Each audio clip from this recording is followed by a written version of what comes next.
Good evening. Thank you for making the trip in what is still atrocious weather. I am Randall Hansen. I'm Interim Director of the Munk School of Global Affairs and Director of the Center for European, Russian, and Eurasian Studies here at the Munk School of Global Affairs. And I'm delighted to welcome you to the 2018 Lionel Gelber Prize Lecture and Award Ceremony. As you know, the Gelber Prize is a literary award for the world's best nonfiction book in English on foreign affairs that seeks to deepen public debate on significant international issues. The Gelber Prize was founded in 1989 by Canadian diplomat Lionel Gelber. The award is presented annually by the Lionel Gelber Foundation in partnership with Foreign Policy Magazine and the Munk School of Global Affairs here at U of T. I'd like to begin this evening's proceedings by calling Patricia Rubin to the podium. Patricia Rubin is the niece of the late Lionel Gelber and serves with distinction as the chair of the Lionel Gelber Prize Board. Patricia is a renowned solicitor and a great friend of the Munk School. We deeply appreciate the astute leadership and great support that she lends to the Gelber Prize. I now invite Patricia to share further details with us about the prize and, above all, the man who stands behind it, Lionel Gelber. Patricia Rubin, the floor is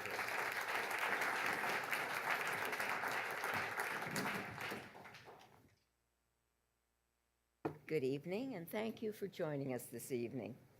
By holding this event so late this year, April 17th, we should be welcoming you in with cherry blossoms just down the street on Harvard. But we welcome you instead with a warmth in our hearts and are grateful that there were no flight cancellations and no ice damage to the roof of the Munk Center, and therefore, as it were, we can play ball.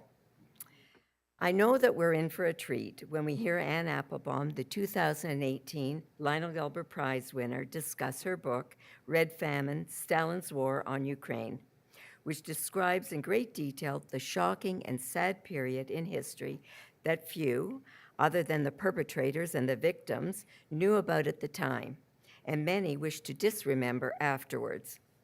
A little history about Lionel Gelber. Between 1930 and 1938, Lionel lived in England, first as a Rhodes Scholar in Oxford and then as a writer in London. His first book, The Rise of Anglo-American Friendship, was published in September 1938, apparently on the same day that the Munich Agreement was signed. Lionel read voraciously, but I really can't say what he knew about the tragic famine in Ukraine as it was happening, as so little was reported on, and what was written was often censored or self-censored, as Anne Applebaum has so cogently described in her prize-winning book. As a historian, Lionel believed that it was the task of historians to ensure that great issues do not vanish. I believe that he would have been overjoyed to know that this book of such scholarship and heartbreaking poignancy has been awarded the Lionel Gelber Prize. I commend the jury under the chairmanship of Janice Stein for its selection. Janice. Yes. Janice, as many of you know, is a great friend and advocate of the Lionel Gelber Prize and understands the criteria for the prize and has done a wonderful job in selecting not only our prize winner, but the other 4 marvelous books on the short list. And you had serious competition this year, but as one of the authors of the shortlist said to me, you thoroughly deserve the prize. As you know, the respect and renown of the prize rests on the shoulders of our jury.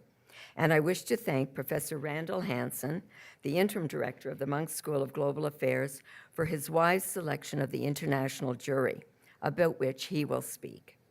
Special thanks to June Dickinson for her terrific job as publicist for the prize. We greatly appreciate your hard work, professionalism, and yes, success.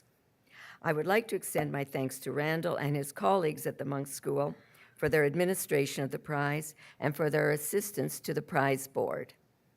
My personal thanks to the prize board, again, Professor Randall Hansen, Professor Ron Levy, Sarah Charney, Noah Rubin, and Adam Charney for their active participation in ensuring the ongoing well-being of the prize.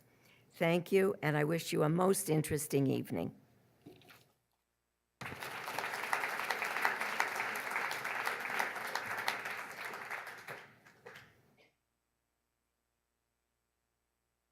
Now, as you can imagine, to review the hundreds of submissions we received this year, we had to put together what was, I think, an esteemed international panel of jurists. They are the jury chair, Professor Janice Gross-Stein, the Belsberg Professor of Conflict Management in the Department of Political Science, and the founding director of the Munk School of Global Affairs at the University of Toronto. She is a Fellow of the Royal Society of Canada and an honorary foreign member of the American Academy of Arts and Sciences. Ramachandra Guha, a historian and biographer who has taught at Yale and Stanford. He is the author of India After Gandhi, which was chosen as the Book of the Year by The Economist, The Post, and The Wall Street Journal, and is the author of Gandhi Before India, which was chosen as a notable Book of the Year by the New York Times.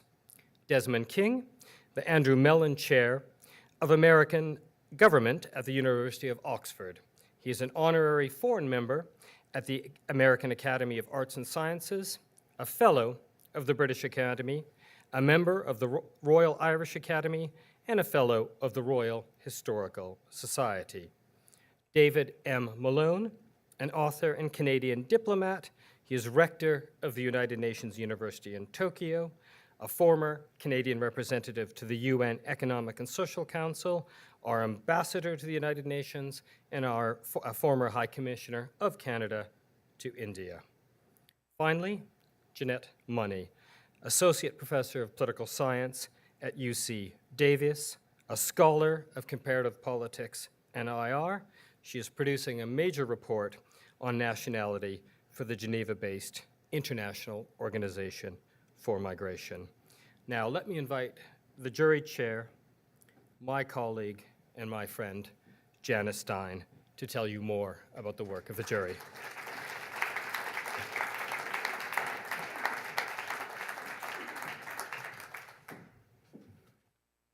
Thank you very, very much, Randall, for that warm introduction. And thank you for choosing a spectacular jury. And I can tell you, we had a lot of fun. We really did. And a big part of that fun was talking about your book. I want to thank the Gelber family for endowing this spectacular prize.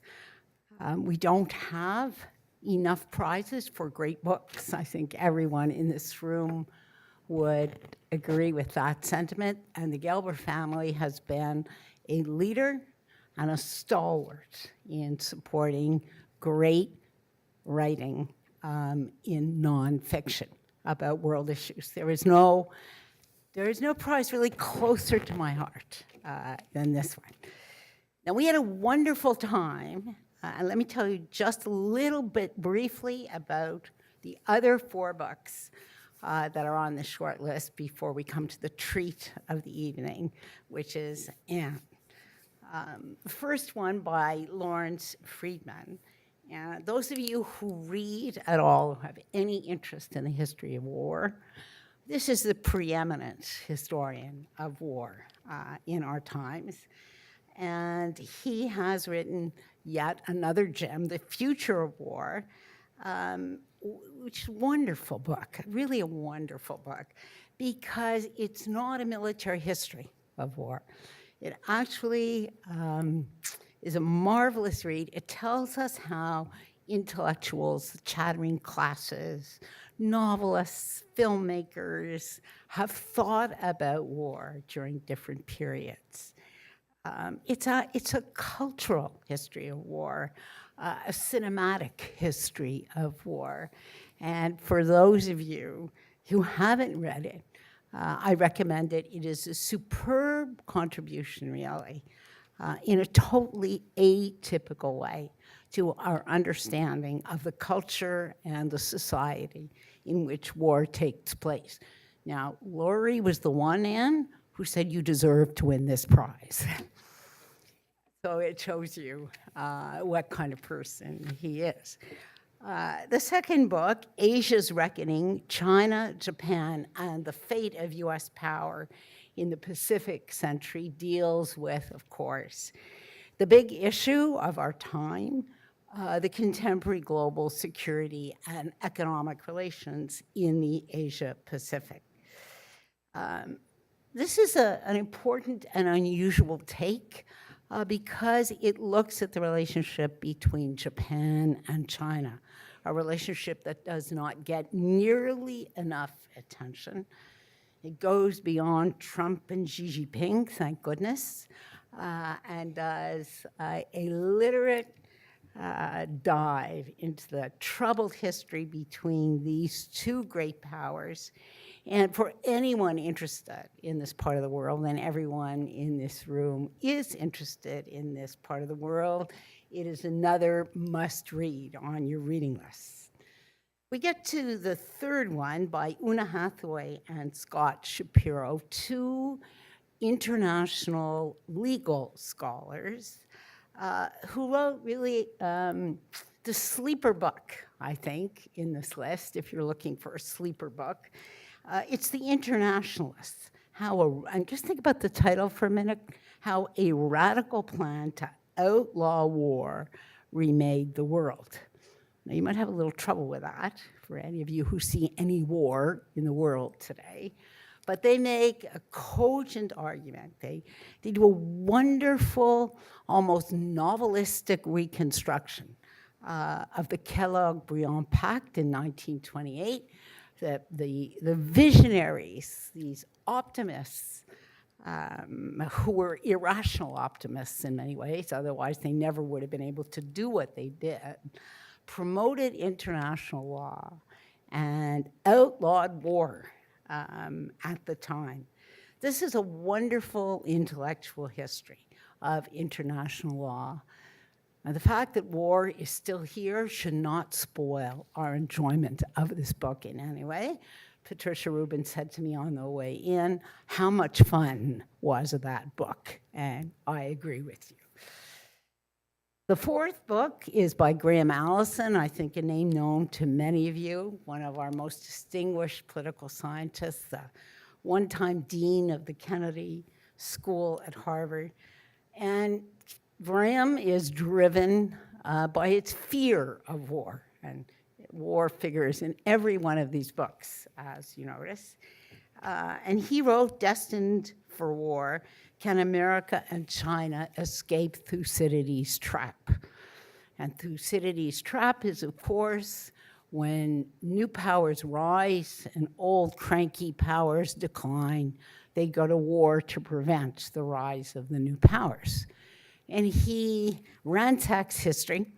He does a wonderful voyeuristic travel through history and draws important policy lessons for Chinese policymakers and American policymakers today if they are to avoid that trap. He too, Anne, believed you should get this prize.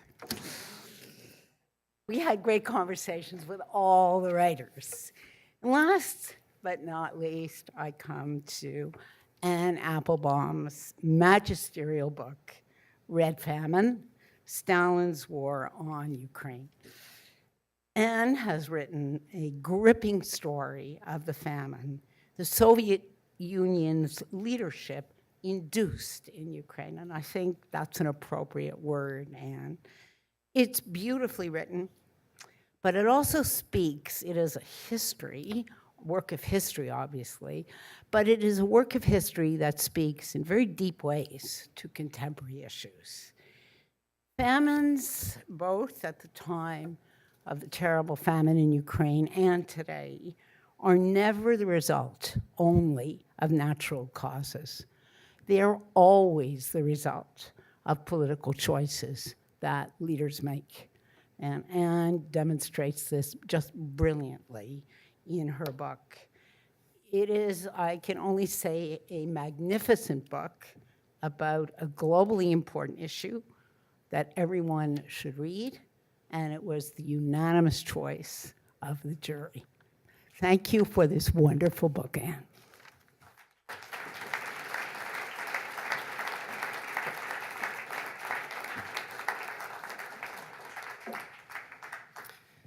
Thank you very much, Janice. Now, this year's prize has gone to a distinguished, widely read, and internationally renowned journalist and historian.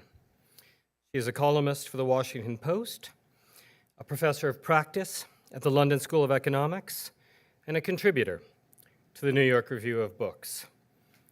She is the author of Iron Curtain, winner of the Kundal Prize, and a finalist for the Lionel Gelber Prize and the National Book Award, and she's the author of Gulag, winner of the Pulitzer Prize in general nonfiction. Now, the merits of this book, the merits of Red Famine, are too many to cover exhaustively, but I want to mention three.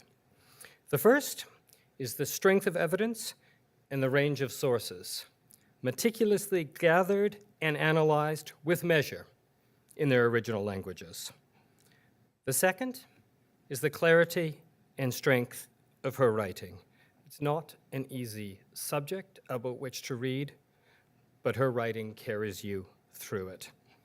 And the third is the emotional power of this work, not merely because of the horrific events it describes, but also because of the way in which the author describes them. This is a book written with profound moral certainty and an abiding sympathy for the plight of Ukrainians in the 20th century, a sympathy which, in turn, generates a great empathy on the part of the reader of this book. This is a powerful, indeed overwhelming, tale of the murderous consequences of Stalinist ideology and of a great but thankfully failed political effort to suppress the truth. Ladies and gentlemen, I'm delighted to welcome to the podium an outstanding journalist, a preeminent liberal writer in this age in which liberalism is threatened, and the winner of the 2018 Lionel Gelber Prize for Red Famine, Professor Anne Applebaum.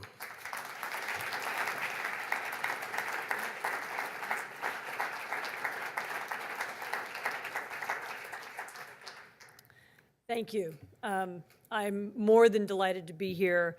I'm hugely flattered by those words, and given the people on this list and the people on the committee, I'm not sure I deserved all of them, but on this incredibly snowy day, it really is nice to be in a room full of warm-hearted people, and I feel that here. So thank you very much. It's really my honor to accept this prize. I've been on the jury for it before. I've known many of the winners, and really delighted to be here. And let me now say a few words about the subject. The warning signs were ample. By the early spring of 1932, the peasants of Ukraine were beginning to starve. Secret police reports and letters from all the agricultural districts of the Soviet Union, from the North Caucasus, the Volga region, spoke of children swollen with hunger, of families eating grass and acorns, of peasants fleeing home in search of food. Some peasants wrote directly to the Kremlin asking for an explanation, refusing to believe that the Soviet state was responsible. And here I quote, "Every day, 10 to 20 families die from famine in the villages. Children run off, and railway stations are overflowing with fleeing villagers. The bourgeoisie has created a genuine famine here, part of the capitalist plan to set the entire peasant class against the Soviet government." But the bourgeoisie had not created the famine. The Soviet Union's disastrous decision to force Soviet peasants to give up their land and join collective farms, the deportation of kulaks, the supposedly wealthier peasants, the chaos that followed, These policies, all ultimately the responsibility of Joseph Stalin, General Secretary of the Soviet Communist Party, had led the countryside to the brink of starvation. Throughout the spring and the summer of 1932, many of Stalin's colleagues sent him urgent messages from all around the Soviet Union describing the crisis. And communist leaders in Ukraine were especially desperate, and several wrote him very long letters begging for help. Many of them believed in the summer of 1932 that a greater tragedy could still be avoided. The regime could ask for international assistance, as it had during a previous famine in 1921. It could have halted grain exports. It could have stopped demanding grain from the peasants altogether. Instead, in the autumn of 1932, the Soviet Politburo, the elite leadership of the Soviet Communist Party, took a series of decisions that widened and deepened the famine in the Ukrainian countryside. They increased the state's demand for food in Ukraine. They required blacklisted Ukrainian farms and villages to contribute meat and vegetables as well as more grain. They refused to halt the export of grain, which continued all through that year.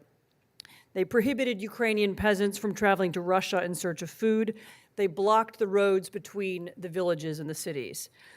At the height of the crisis, organized teams of policemen and party activists, motivated by hunger and fear and a decade of hateful and conspiratorial rhetoric, entered peasant households and took everything edible: potatoes, beets, squash, peas, anything in the oven and anything in the cupboard. They took farm animals. Sometimes they took money and clothes. The result of this decision to deepen the famine was a catastrophe. And within weeks of Stalin's orders, Ukrainian peasants began eating horses, dogs, cats, rats. They ate the bark of oak trees. They ate moss and acorns, leaves and dandelions.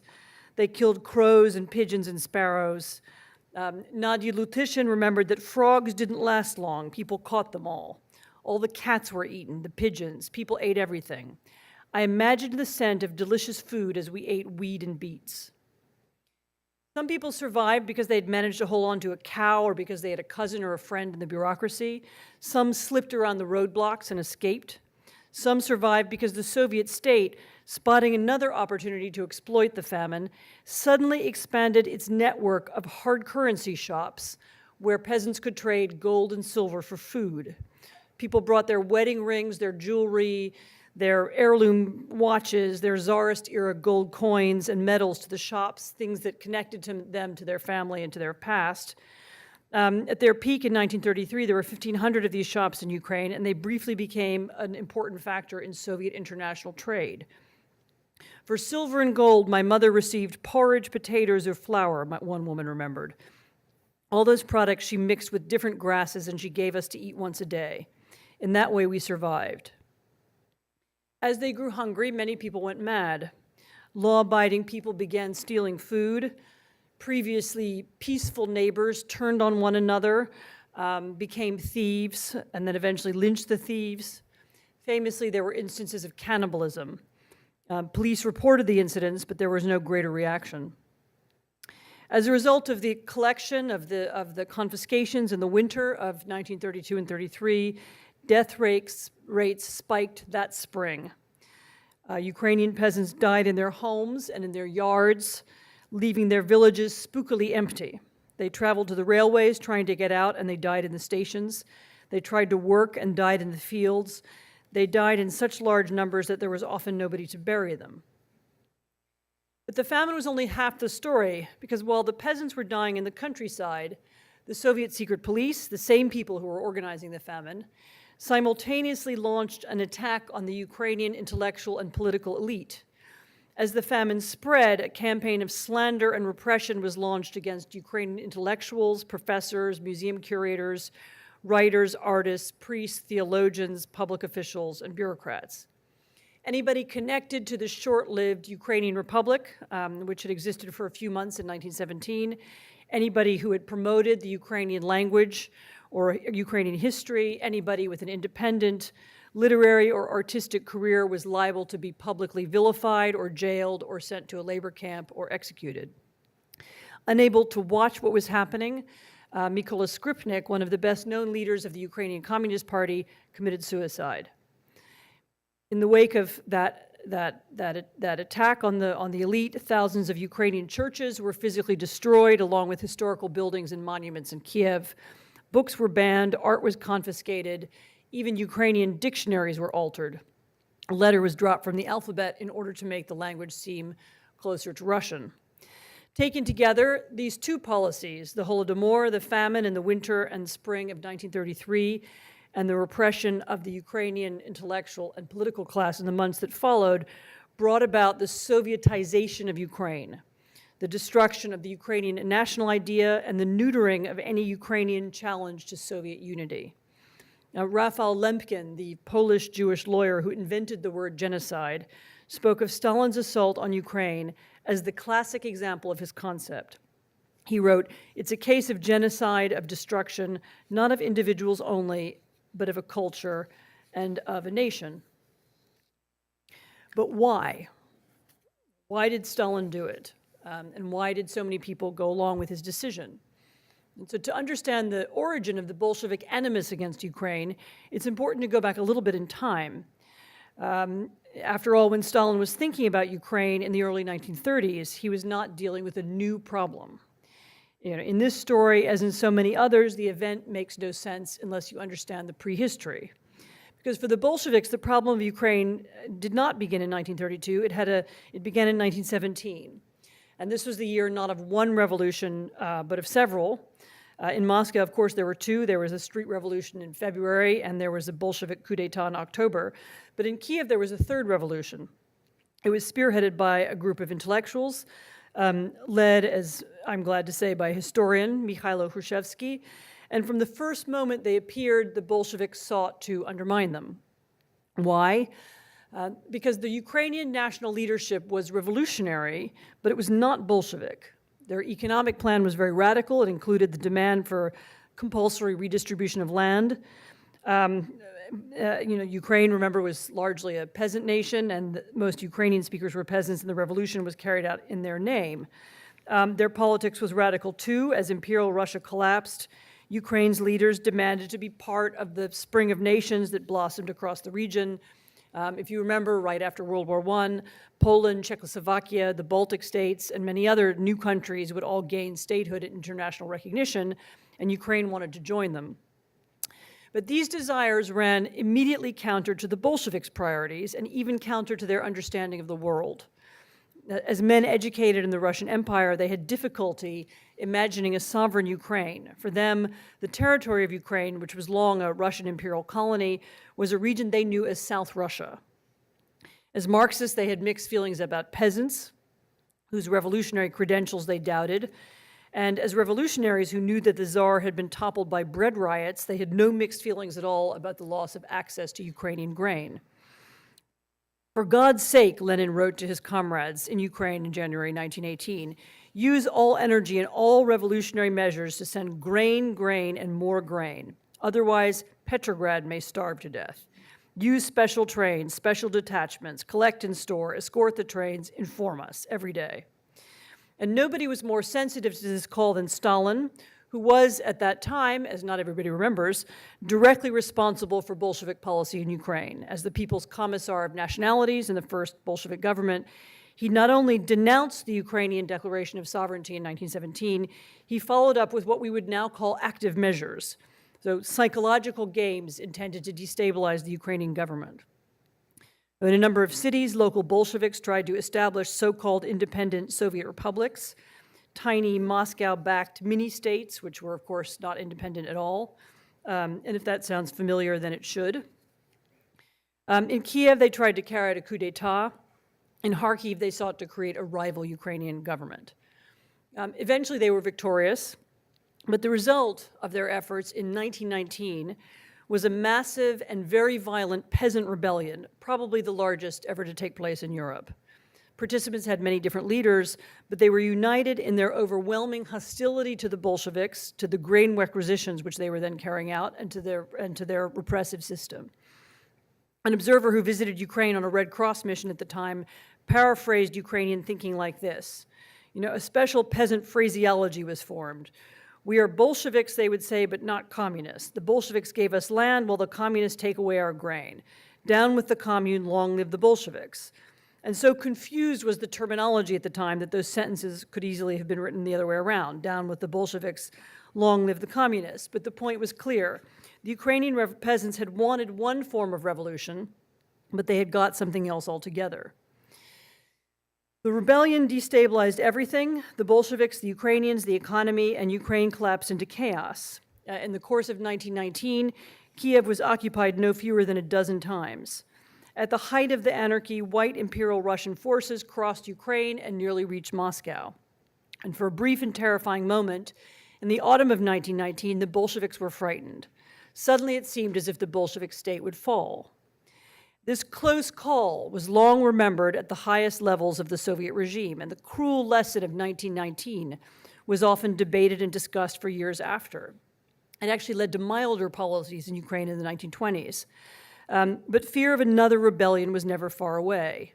And a decade later, in 1928, when two leading secret policemen were writing an internal report on the political state of the Ukrainian countryside, they referred again and again to the events of 1918. It was still in the back of their heads. They recalled how the kulaks, the peasants, and the rural bourgeoisie, led by anti-Soviet parties, had fought the Bolsheviks, and they feared it could happen again. Same fears haunted Stalin himself. In the early 1930s, as his collectivization policy first began to fail, as I described in the beginning of my talk, he once again became fixated on Ukraine. In the summer of 1932, it became clear that grain yields were once again very low, and he wrote a letter to one of his sidekicks, Lazar Kaganovich, who had long functioned as his representative in Ukraine. I quote again, "The most important issue right now is Ukraine. Things in Ukraine have hit rock bottom. Things are bad with regard to the party." He feared treason. He feared the influence of neighboring Poland. And above all, he feared a revival of the Ukrainian national movement. And again, unless we begin to straighten out the situation in Ukraine, we may lose Ukraine. And losing Ukraine for Stalin was impossible. It was unthinkable, because what did his experience tell him? That unrest in Ukraine was uniquely dangerous because it might once again bring the counter-revolution to the outskirts of Moscow. The decisions that were then taken in the autumn of 1932, decisions which deliberately intensified and strengthened the famine, which isolated Ukraine, which decimated Ukraine's leadership, which hollowed out Ukraine's cultural institutions and repressed its language, these were Stalin's way of ensuring that the Ukrainian national movement would die out and the rebellion would not repeat itself ever again. Except, of course, that it did. In 1991, the Ukrainians voted to become independent, and just as Stalin had feared, that decision helped bring about the end of the Soviet Union. Because it was so devastating, and because it was so thoroughly silenced, and because it had such a profound effect on the demography and the psychology and the politics of Ukraine, the Ukrainian famine continues to shape the thinking of Ukrainians and Russians, both about themselves and one another, in ways that are both obvious and subtle. Certainly the physical destruction of Ukraine's elite in the 1930s, the nation's best scholars, writers, and political leaders, as well as its most energetic farmers, continues to matter in today's Ukraine. So even 3 generations later, many of contemporary Ukraine's political problems can be traced directly back to the loss of that first post-revolutionary elite and to the mass murder and displacement of so many rural Ukrainians. In 1933, the men who would have led the country, men and women, people whom they would have influenced, who would have influenced others, were abruptly removed from the scene. The structure of the countryside was turned upside down. Village councils replaced party committees. Priests and local leaders were destroyed. I'm worse than that, though. Those who led Ukraine in the aftermath of the famine and the mass arrests were frightened into silence and obedience. They were taught to be wary and careful and cowed. And in subsequent years, the state became a thing to be feared and not admired. And politicians and bureaucrats were never again seen as benign civil servants. And the political passivity in Ukraine and the general wariness of state institutions and even democratic state institutions in a country which is actually incredibly good at creating civic institutions, all of these contemporary Ukrainian political pathologies have some link to 1933. Of course, the Russification that followed the famine has also left its mark. Thanks to the Soviet Union's systematic destruction of Ukrainian culture and memory, many Russians still don't treat Ukraine as a separate nation with a separate history. Many Europeans are only dimly aware that Ukraine exists at all, and Ukrainians themselves have mixed and confused loyalties. And that ambiguity can sometimes translate into apathy. Certainly people who don't know much or don't care that much about their nation aren't likely to work to make it a better place. But if the study of the famine helps explain a little bit about contemporary Ukraine, it also offers a guide to some of the attitudes of contemporary Russia, many of which form part of older patterns. So from the time of the revolution, the Bolsheviks knew they were a minority in Ukraine, and to subjugate the majority, they used not only extreme violence, but also virulent and angry forms of propaganda. So the Holodomor was preceded by many years of what we would now call hate speech, language designating some people as loyal Soviet citizens and others as enemy kulaks, a privileged class that would have to be destroyed to make way for the People's Revolution. And that ideological language justified the behavior of the men and women who facilitated the famine, the people who confiscated food from starving families, the policemen who arrested and killed their fellow citizens. It also, more importantly, provided them with a sense of moral and political justification. So very few of the men and women who organized the famine felt guilty about having done so. They had been persuaded that the dying peasants were enemies of the people, dangerous criminals who had to be eliminated in the name of progress. 80 years later, the Russian FSB, the institutional successor of the KGB, which was itself the successor of the OGPU, which was active in those years, continues to demonize its opponents using propaganda and disinformation. So the nature and the form of hate speech in Ukraine has changed, but in some ways the intentions of those who used it have not. As in the past, the Kremlin uses language to set people against one another, to create first and second-class citizens, to divide and distract. In 1932, Soviet state media described the secret police troops working with local collaborators as patriots, fighting kulaks and traitors. In 2014, Russian state media described Russian special forces carrying out the invasion of Crimea as separatist patriots fighting fascists and Nazis from Kiev. And an extraordinary disinformation campaign, complete with fake stories that Ukrainian nationalists had crucified a baby, for example, and fake photographs, followed not only inside Russia, but on Russian state-sponsored media around the world. And though it was far more sophisticated than anything Stalin could have devised in an era before electronic media, the spirit of that campaign was much the same. 80 years later, it is also possible to hear the echo of Stalin's fear of Ukraine, or rather, his fear of unrest spreading from Ukraine to Russia in the present. And so Stalin spoke obsessively about loss of control in Ukraine and about foreign plots to subvert Ukraine. He knew that Ukrainians were suspicious of centralized rule, that collectivization would be unpopular among Ukrainian peasants who were deeply attached to their land, and that he knew that nationalism was a galvanizing force and that it was capable of challenging Bolshevism and even undermining it.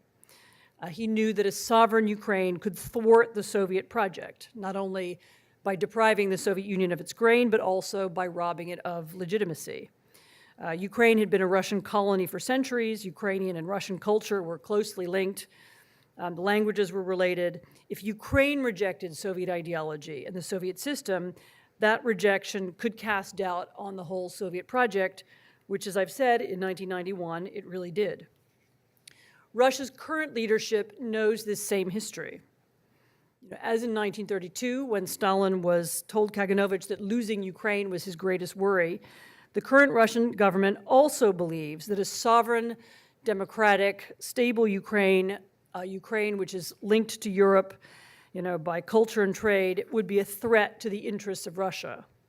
Or rather, it would be a threat to the interests of Russia's current elite. For after all, if Ukraine became too European, if it were to achieve anything even resembling integration with the West, then Russians might ask, ordinary Russians, why not us? The Ukrainian street revolution of 2014 represented the Russian leadership's nightmare. There were young people calling for the rule of law, denouncing corruption, and waving the European flag. Such a movement could have been contagious, and so it had to be stopped.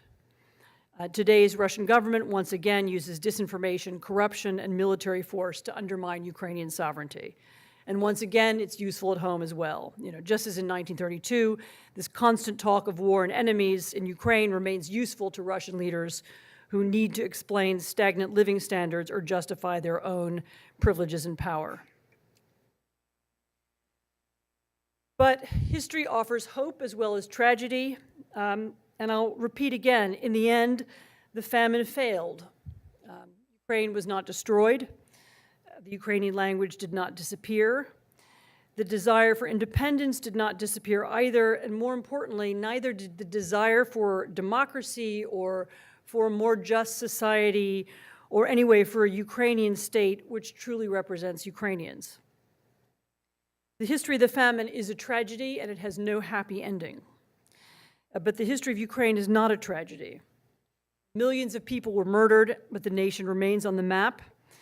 The memory of the famine was suppressed, but Ukrainians have helped rediscover it and help reinstate it, and today they can discuss and debate their past.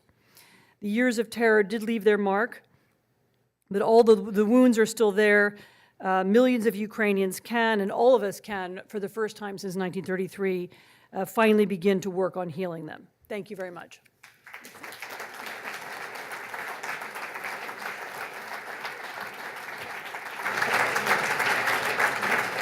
We have some questions. I want to start with a quick one, though, because I think it would be of interest to the audience, those who haven't read the book. There is quite a Canadian dimension Indeed. to this book. On the upside and the downside, the glory and the horrors. So, as you document, Rhea Kleiman, if I'm pronouncing that correctly, from the Toronto Evening Standard, broke the story of the famine while the no doubt much better paid male Walter Duranty of the New York Times was spouting Soviet propaganda, excuse me. At the same time, another Canadian, Douglas Tottle, produced a work which is the quintessential example of famine denial in the 1980s, fraud, famine, and fascism. This might be unfair, but can you speak to that duality that has emerged from this country? That's a very interesting question. I hadn't connected those people together. I imagine part of the answer lies in the strength and significance of the Ukrainian diaspora here. It's not an accident that people from here, even in the 1930s, even by the 1930s, there was a significant group of people, and of course later on it was much larger, from Ukraine. And I think Canadians had an awareness and understanding of events there that even Americans might not have had in that period. Those stories are different. So Rhea Kleiman is one of two or three journalists, mostly younger or female or somehow working for provincial or less famous newspapers, who did write about the famine, who did try to explain it and describe it as it was happening. There's another one of them who's a Welsh journalist called Gareth Jones, very young, who actually got on a train from Moscow to Kharkiv and got off the train and walked through Ukraine for several days at the height of the famine in order to see what the countryside really looked like. And they make a fascinating story because they were writing, they saw it, they described it, and yet it's an example of how complicated it is to say what do we know and when do we know it, because they knew it, they described it, and yet their voices weren't strong enough, they weren't influential enough to break through. Most of the Moscow press corps was not writing about it. They weren't allowed to because they weren't allowed to leave Moscow, or they were unable to send their dispatches via telegram.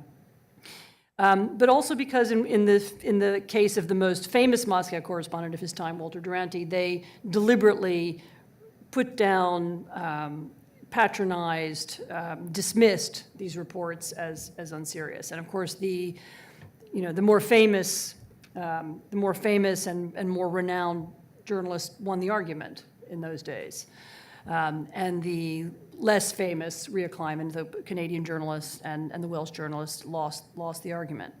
And you're right, Douglas Tottle is exactly the opposite story. This is a Canadian labor activist who seems to have been passed material by the Soviet Union in the 1980s that was designed to discredit an earlier book about the famine.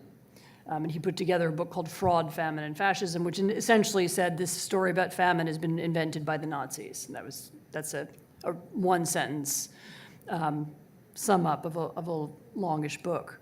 But I think both the reason why Canada has been a focus of this conversation is is a tribute to the number of Ukrainians who are here.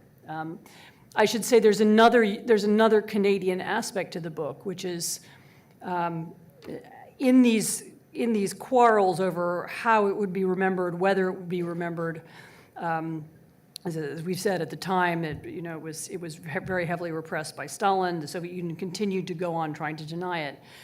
The most important group of people who sought to preserve the memory, even to have scholarly conversation, to begin to investigate archives, were always the Ukrainian diaspora, and particularly Canadians here.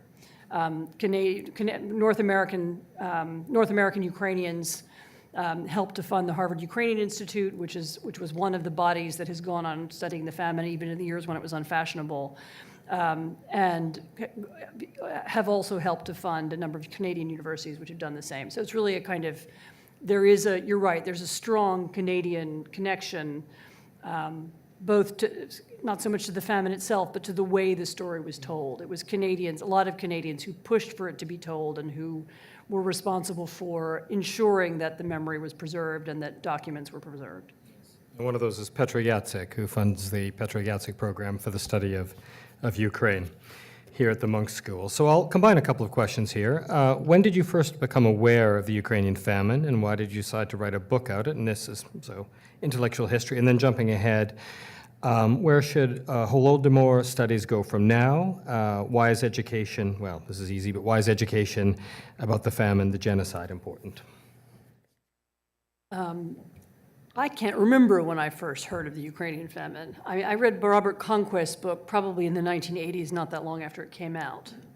So maybe that was where I first heard of it. The reason to go back to it, I've actually had a fascination with Ukraine for a long time. The first time I was ever there was almost by accident. I was a student in the Soviet Union in the 1980s and was on a train. For some reason, the year that I was studying in Leningrad, we were unable to fly out. The flights, I can't remember what exactly the reason was. So I took a train from Moscow to Vienna, and it went through the city of Lviv. And we were allowed to get off the train in Lviv. I was about 22. This is about 1985. We could get off the train in Lviv, and we had 8 hours or something in the city of Lviv, which to me was a utterly bizarre experience.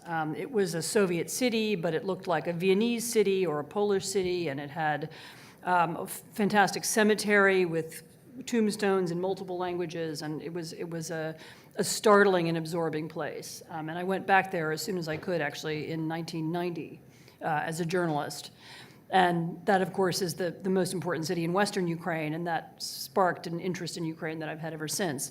The book, I think, comes from something different, which was my awareness that it was now possible to tell this story differently. So Robert Conquest, who I've mentioned before, wrote a very good book about the Ukrainian famine in the 80s, but he didn't have archives. And with archives, you can explain Stalin's decision-making process. You can show his conversations with Ukrainian communists.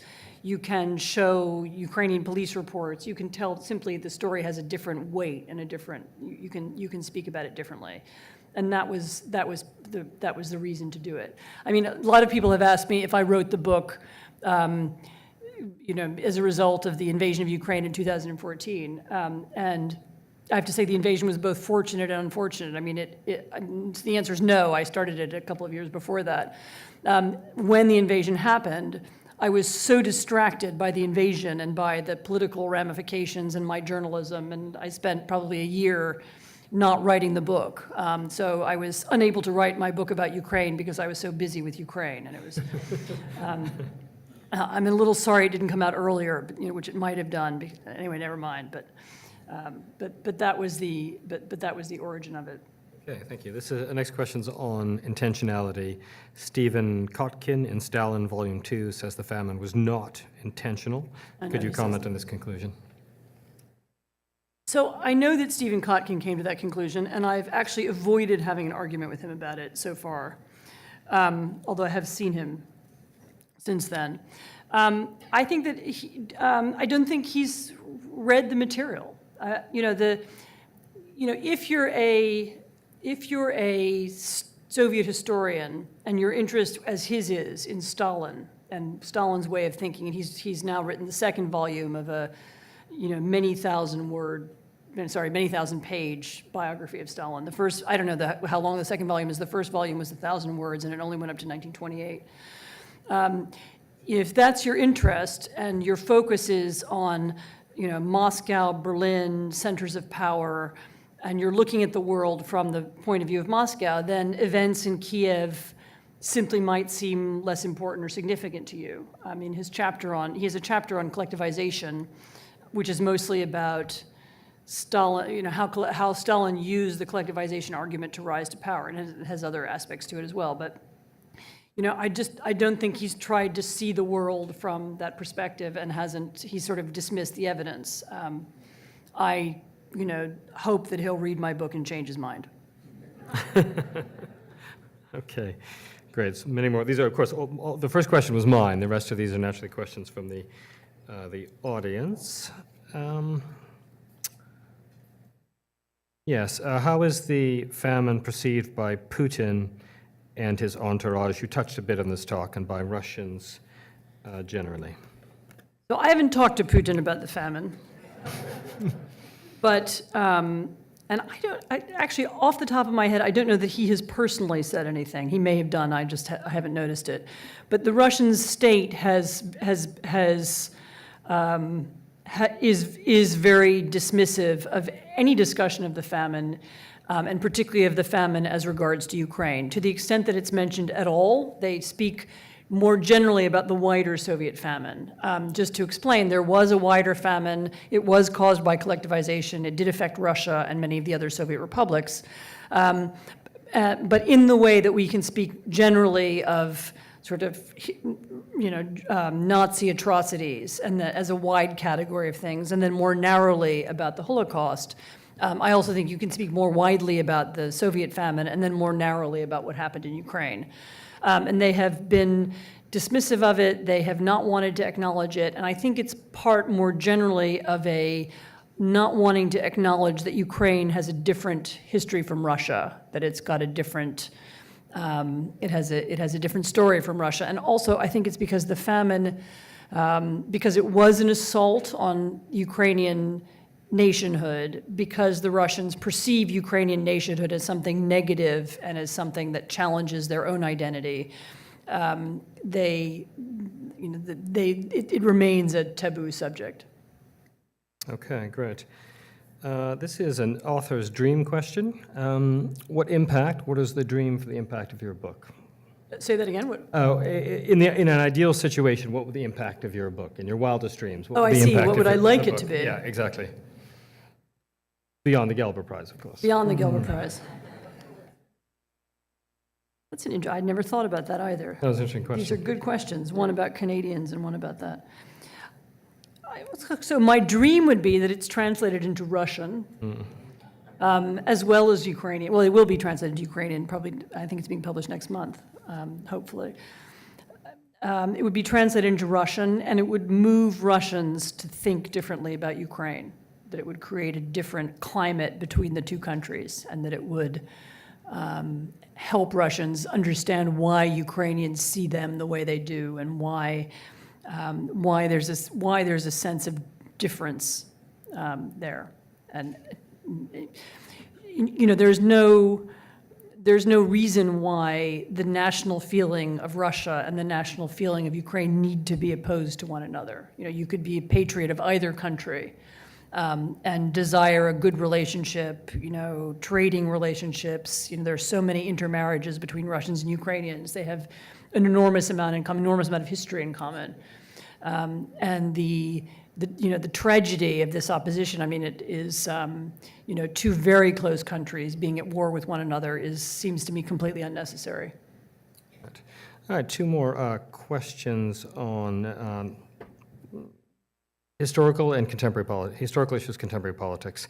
So could you comment, please, on why it took so long for the Ukrainian famine story to get international attention? I mean, you explain that in the book, but you can comment now if you'd like. And would you agree, and I think you would from your talk, that the famine was created to weaken Western independence, and we very much see that dynamic today in Putin's Russia? I think you dealt with that in your talk. I don't know if you want to add more to that. Tell me again what the first one was. Why it took so long for the story to break. So this is, as I've said this again, but it's worth thinking about a little bit more because I think you can see echoes of it in contemporary politics. You know, some people did know the story. It's not, there were the few journalists that we've mentioned, Rhea Kleiman and others. There were diplomats who knew. There were priests who knew. There were Poles living on the other side of the border who knew because Ukrainians escaped over the border into Poland. There were conversations about the famine in the Vatican. There are some documents of that. There were conversations in the Foreign Office in London. But from the perspective of the time, the fact that Stalin didn't talk about it, the fact that they weren't, as they had done a decade earlier in 1920 when there had been a famine in Russia and Ukraine, that they were not asking for help from outside. They were not talking about it sort of on an international stage. That made people wary. They were wary of any conversation about it. Also, what was 1933? It was also the year that Hitler came to power. And so for a lot of people, you know, if you read in the Foreign Office conversations, people literally say, Hitler's come to power in Germany, we might need Stalin down the road. You know, let's not make him angry now. We don't really know what's going on in Ukraine. It's none of our business. So people knew, but the knowledge didn't have any political force behind it. It didn't mean anything. And so a fact can be known or a story can be known, but that doesn't necessarily mean that it seeps through or it has significance or it has meaning. And I think this is an excellent example of it.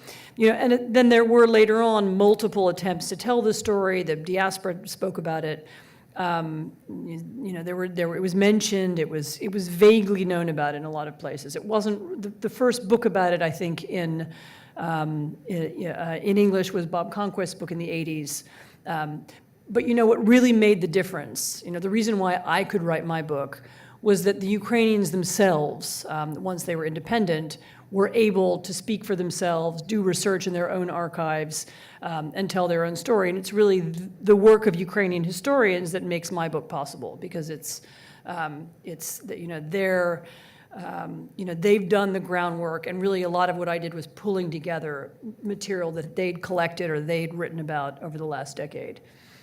I think there's also another thing, which is that, you know, Ukraine, until it had its own state, there was something that felt for us a little bit mystical about it. You know, is it really a place? Is it really a country? Is that really a language? Is it, you know, does it have any weight to it? Now that Ukraine is a state, and now that it has some degree of sovereignty, people talk about it and think about it differently. Oh yeah, that's a place. It has a capital city. We have an ambassador there. Therefore it has a history. There's something to study. And so I think that since 1991, since the country gained independence, people have simply begun to write and speak about it differently than they did before. Okay, thanks. There's a question about the numbers in, I don't know if you can make that out in a museum. Can you read that? Nope. No. It could be Dnipropetrovsk. Oh, I think it is, actually. Right, okay. Yeah. So in a museum there's a poster that tracks the numbers who died from Soviet repression 1928 to 1948 at 20 million. That would be a rough guess. Is that a correct number? Okay, so the question of numbers I first dealt with this when I wrote a book about the Gulag. Numbers of victims are very, very hard to tabulate for a lot of different reasons, and in each case it's different. In the case of the Ukrainian famine, they're hard to tabulate because they were literally falsified. The national census that was taken in 1937 all around the Soviet Union came out with some numbers that Stalin didn't like, including too few people in Ukraine. And so it was never published. Another census was, and the census takers were shot, literally. In 1939, another census was taken, and this one was falsified. So that means that the whole question of numbers and how many people there were in Ukraine at which time is not at all straightforward. In my book, I used the work of a group of Ukrainian demographers who went back through local archives, mostly before the famine, and counted how many people there were in different places, and then on that basis, calculated how many people were missing. So how many unnatural deaths had there been between 1930 and 1934? And the number they come up with is 3.9 million, which is so around 4 million people dying. When you add, then when you get to the broader Soviet figures, a lot depends on what you're counting. Are you counting the famine? Are you counting victims of the 1937-38 purges? Are you counting the Gulag? Are you counting people who died in the Civil War? Are you counting people who died during deportations? I mean, what do you mean by political victims? They're very large categories and very large numbers. In my Gulag book, I think I came up with there's 17, 18 million of people who were at one point or another in the Gulag. It doesn't mean they all died, but you get to large numbers very fast, and I would leave the calculation of numbers, an overall number up in the open. 20 million is probably as good as any other. Great. I'm conscious of time, so I'll combine the last few questions here. What were your research methods? How did you find accounts? I would suggest buy the book and you'll see, but I'll let you answer that if you want to. Did you find it odd to read Lenin invoking God's name? I'll let you do that. And then the future of Ukrainian famine studies. I think Lenin invoking God's name would have been it's a kind of curse rather than I don't think it's necessarily God and in the sense that we mean it. So I'm not sure I would take that too seriously. The future of Holodomor studies, there are a lot of holes in the story still. Yeah. And there are a lot of local stories that haven't been told. There are some aspects of it that I don't think I was able to do very well. What happened to the Jews in Ukraine during the famine in the countryside? What happened to the different ethnic populations, the Germans? We know there's a little bit of that in my book, but it's not, I would be the first to admit that it's not thorough. There's more to be done on Russian attitudes, on impact. I mean, there are many different particular local stories to be told. I mean, one of the best books that I used, in writing my book was a book by a Ukrainian historian about the rebellions that took place in Ukraine after collectivization. So between 1930 and 32, there are these armed rebellions. People go into their barns and they get their guns. And they start shooting at Soviet activists, and they, in some cases it's quite organized. They take over villages and they try and march to the next village and so on. I mean, that's a huge story still to be told of peasant rebellion that is missing. So I think we're really just at the beginning of being able to tell good stories. There are a lot of individual stories. There are people whose biographies could be written. I think there's a long way to go. Great. Well, thank you. I was struck by many of the things you said, and I'll only claim to be an interested but non-expert observer of Ukraine. But what's always struck me about Ukraine today is the health of civil society. You are reminding us, in a sense, to look into our own backyard, the health of Ukrainian Canadian civil society and the role that they played. There's some of them here. I see them in the audience. There are some here, so this is partly a tribute to you. And I think I'd like to mention that respect Jim Temerty, who funds the HREC, and you actually mentioned them in your acknowledgement. So thank you very much to Professor Applebaum. Thank you to all of you. Thanks. And I'd like to now call Patricia Rubin. You've delighted us and honored us with your presence, and we thank you so much for your lovely address and your wonderful lecture. And, well, you've more than earned this, and we're delighted to give it to you.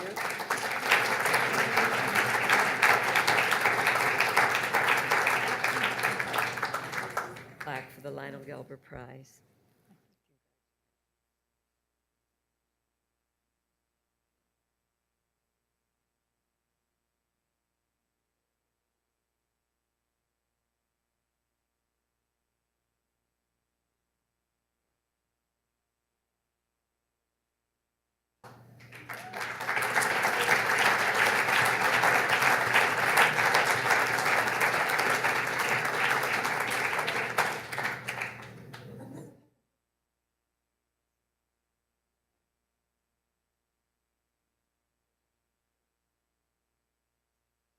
Great. Well, thank you again. We will now move over to a reception just next door, and Professor Applebaum will be there to sign some books as well. Thank you. Thank you very much.